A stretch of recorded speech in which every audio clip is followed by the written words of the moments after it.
Hey, what's up, everyone? For this video, yeah, just gonna try to bang this out as quick as possible, and just briefly touch on it. CHIKARA's internet pay-per-view is coming up. It's called High Noon. It's gonna be taking place November 13th, Sunday afternoon.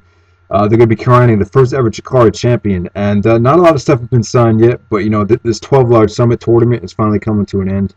And by the way, if you guys haven't seen a lot of the shows with the 12 large summit matches, definitely check them out. I mean, it's been a really sweet.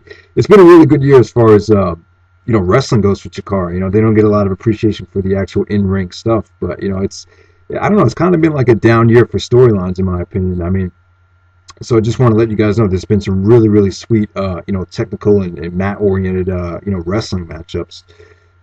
Some good pure wrestling, I guess that's what I'm trying to say. So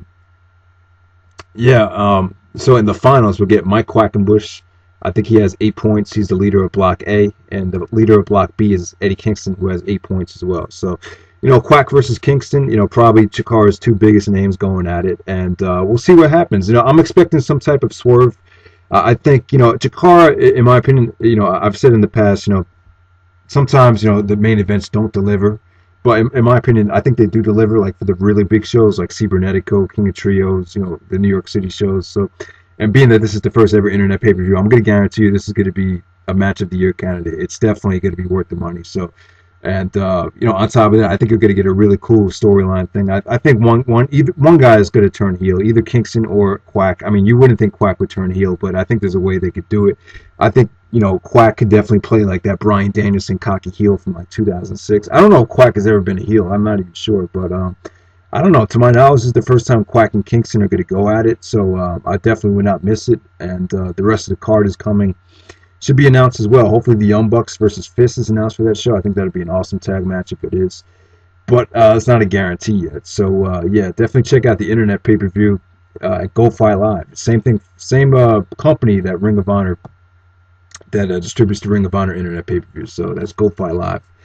Just wanted to promote the CHIKARA pay-per-view. Before I get into the review of the New York City show, just want to talk about the New York show that I went to. I was at the show live, and I would say that they should try to move into a better venue. I think the Highline Ballroom, I just think it's a little bit too cramped. It was a little bit too cramped. CHIKARA draws a lot of people, in my opinion. The last couple of times, the crowds definitely exceeded my expectations for the two shows that I went to so far. So this show is called Marty Yourself to Caution. Not as good as some of the other New York shows from last year, but I still thought it was a really good show. Definitely, I'm going to give it about an 8.0, so it means it's pretty much a great show. So definitely try to buy it. If you want to buy one CHIKARA show from this year, this is definitely one of the ones I would recommend. So, all right, we start off tonight with Sara Del Rey and Ophidian. We have 12 large summit action. I would go so far as to say that Sara has definitely been the MVP of the 12 large summit. Arguably, maybe Quack, maybe Kingston. I think it's debatable, but I definitely think she's had another awesome year. And this match with Ophidian. Ophidian's a hell of a talent. They had a hot crowd considering this is the opener, and it really started off slow, very mat oriented, very methodical. But Sara brought some intensity to the table. She kicked Ophidian's back hard as hell, like 3 times in a row. So really stiff action. Then you got some athleticism from Ophidian. Busted out the 450 and tried to put her away. I think Sara countered the a headlock into a butterfly suplex. So Sara picks up the win. Just really sweet stuff. Definitely one of the better 12 large summit matches, I think, from the tournament. So yeah. Next up we had the Throwbacks taking on the Colony of Green Ant and Soldier Ant, and a pretty big one for the Throwbacks.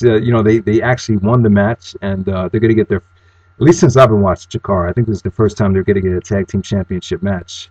And I think that's coming up this weekend against F.I.S.T. So, yeah, just such an original gimmick. I don't think they're great wrestlers, but, I would go so far as to say that this might be, the Throwbacks might have, the most dynamic and, just original gimmick in all of professional wrestling. It's just the gimmick is just really cool. That's all I could say about it. So, I think the match kind of dragged, though. I went a little bit too long. I went about 20 minutes, which is kind of long for a Throwbacks match. And then the main event, not the main event, the next match, Gregory Iron versus Icarus. Icarus, man, he does a beautiful job of connecting with the fans. He does a great job of playing, a really annoying, cocky, pain in the ass type of heel. And him and Gregory Iron are having this really sweet mid-card feud. Gregory Iron's actually handicapped. He actually calls himself the handicap hero. And Icarus thinks he's full of shit and wants to, prove that he's a fraud. So it's been a really cool feud. I mean, Gregory Iron's been upsetting Icarus time and time again. He actually got the upset win over him here.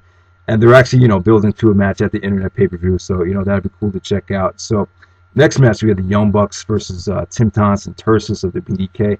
This is the Young Bucks. I believe their first match back in CHIKARA since 2009, I believe. So, it's been a long time. And, it's kind of weird because they're baby faces in CHIKARA. PWG, obviously they're heels. Ring of Honor, they just turned heel.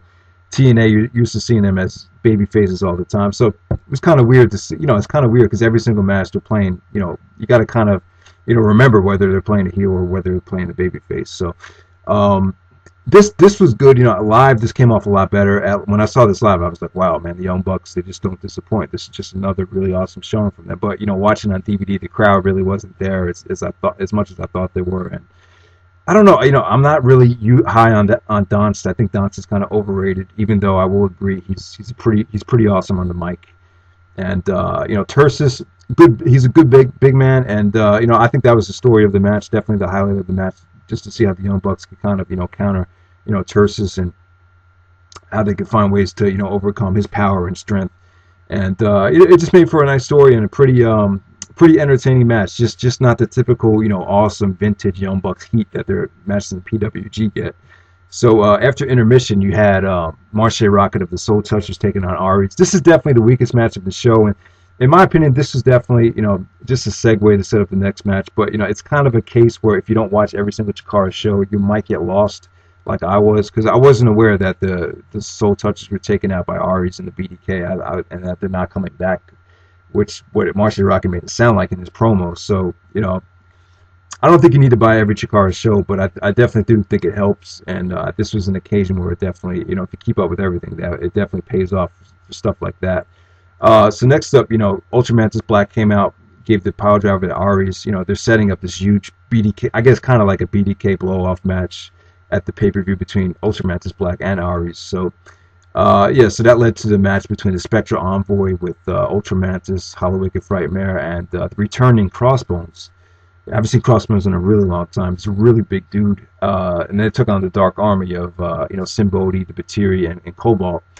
And this feud has been going on for a long time. Between Ultramantis Black and Simbodi. Simbodi wanted the Ayatir back in December, but Ultramantis said, I can't give you the Ayatir because Aries and the BDK have it. So I don't know where that whole storyline went. I wasn't keeping up with it during the first couple months of 2011, so I'm not sure where it went. But this is kind of like the whole blow off to the whole thing, and it was kind of a cluster mess. And I'm glad it didn't main event. I don't think this should have main evented the show. I think Big Rat suggested that maybe it should have because it is really an important blow off match. But I don't know, just not for New York City. Maybe any other market it would have been fine. But very chaotic at first, but the action was really good when it progressed.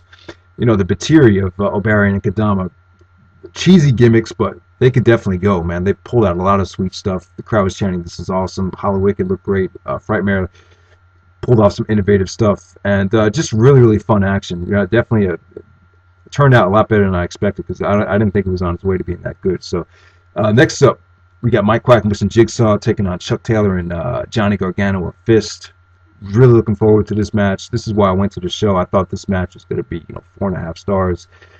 I was just, I don't mean to, bring up star ratings or whatever, but I was just expecting something really, really awesome. I expected a really, high-flying athletic match between these two teams, but it was short and it was more of a, we kind of got a screwy type of match because Zabato was the referee, and I don't know, since the BDK stuff kind of faded out, he's kind of been helping F.I.S.T, win a lot of their matches, and that's exactly what happened here. One of the falls, I think Chuck Taylor would pretend he got kicked in the nuts, and Zabato saw him kind of holding his nutsack, and then he called for a disqualification. So F.I.S.T won one of the falls. So that kind of put Quack and Jigsaw at a disadvantage. And the finish with Gargano making Jigsaw pass out just didn't come off that good. This didn't feel like Quack and Jigsaw were the champions for 9 months, and now they're finally passing it on to F.I.S.T. It just didn't come off that way. It was a good, I guess they were going for more of a heelish type of victory. it just, I don't know. I feel like the tag team championships aren't as credible as they were last year. Last year when Quack and Jigsaw won them, they were so credible. Everyone was going apeshit. And I think Jigsaw got injured and then they couldn't really defend him. They haven't defended him in like 6 months, so they definitely lost credibility. But I think giving the belts to Taylor and Gargano was a good choice.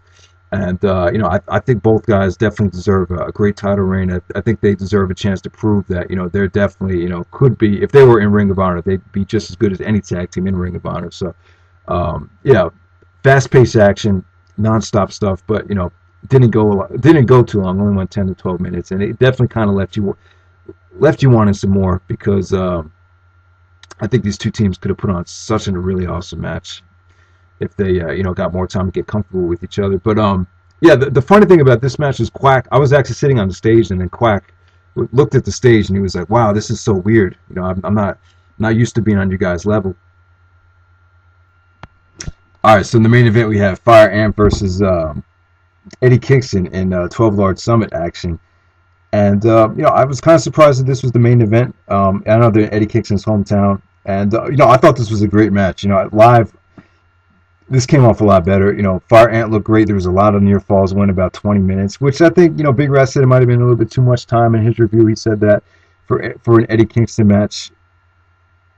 But considering it's the main event, I'm glad that they give it time. People have been bitching about time, and rightfully so for CHIKARA main event. So I'm glad it did get the time. But Fire Ant looked great. Like I said, he pulled off a shitload of high-powered athleticism and offense, crossbodies into the crowd. It was pretty good drama because Vin Girard came out. Vin Girard has kind of been attacking Eddie Kingston and playing mind games with Eddie Kingston. So he took out his knee, and then Kingston was selling the knee, and it was really cool to see how Kingston would overpower Fire Ant. The crowd, I think the crowd would have been happier if Fire Ant got the upset victory. I think that would have been I think that would have sent the crowd home a little bit more happier than they were. But the thing that made this match special for me was the story before the match. When Eddie Kingston came out, there was a couple guys booing him because they, I don't know, they explained this on the message board how they thought Kingston plays a much better heel, so that's why they wanted to boo him. But these guys were sitting with this girl, and this girl actually went to school with me, 8 hours away actually. So I was shocked to see her. Seriously, this would be like the last girl I would have expected to see at a wrestling show, and because these guys were booing Kingston saw the girl. I mean, she's a pretty hot girl. She's like a pretty decent hot blonde girl. I wouldn't say she's spectacular, but Kingston was ripping her apart. He said, "Wow, is that your girlfriend? She looks like a man. She's ugly. You better keep drinking because she's not gonna get any better looking than she is."